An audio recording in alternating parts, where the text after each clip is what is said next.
here with the wonderful Miranda Mason, Green Cross volunteer, lucky us, and a champion for green education. Tell us a little bit about your job and what you do with kids and environmental issues.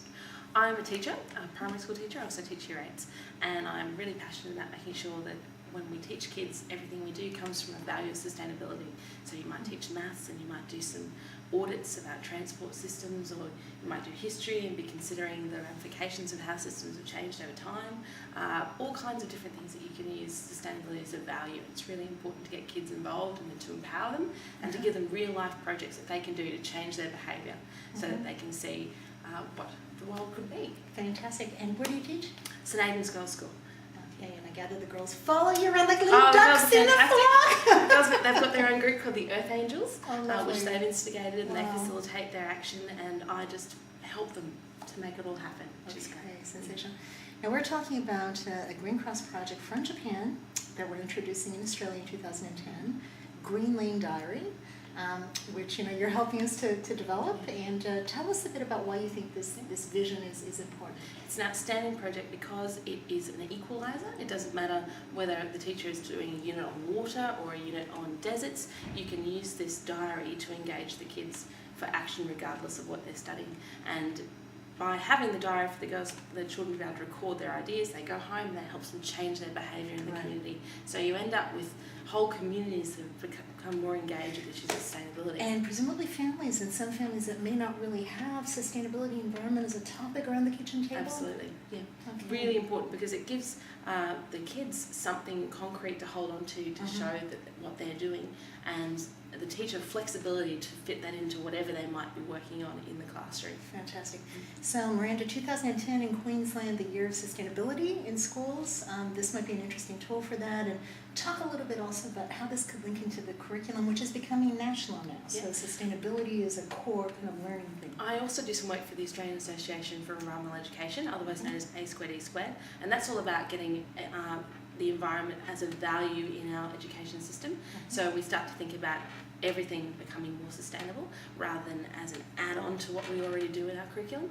So this would enable teachers to be able to use this tool as a way to engage kids no matter what they're doing, and it wouldn't be restrictive. It also is a great thing for the kids to be able to have some hands-on action, which is so important, and they could, they could be doing things with waste and be making videos and use the Green Lane Diary. Yes, in Japan it's amazing what 10-year-old kids do. They actually turn their mayors around, do amazing projects at a local level. Our aim is to reach out in a pilot to 10,000 students, 400 teachers, all kinds of schools.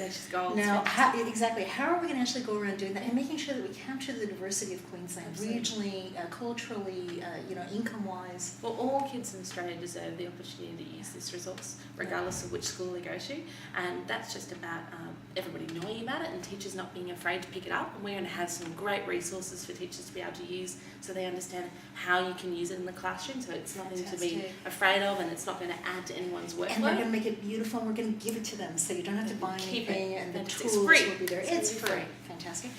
Now, in Japan, as we know, over 500,000 kids have been through this diary program in 10 years, and they really make choices, career choices, even as they, enter university. Yes, they can be a green doctor and a green lawyer and a green plumber and a green receptionist. That kind of stuff. Great. Yep. And so, it's a big, big journey. The umbrella nature of the project. There's so much happening with so many different community groups, environment groups, human rights groups, and so forth. How can this diary capture that? This diary is going to link everyone together. Right. So you can link Keep Australia Beautiful if a school's doing something with them. And you can link in with waterways. It's an integrating device so that you can use this program regardless of what you're working on. You might be doing something with the Australian Conservation Foundation or Saving Koalas, or doesn't matter who you're working with. It's a great way of bringing everyone to the party. Okay, cool bananas. Yeah.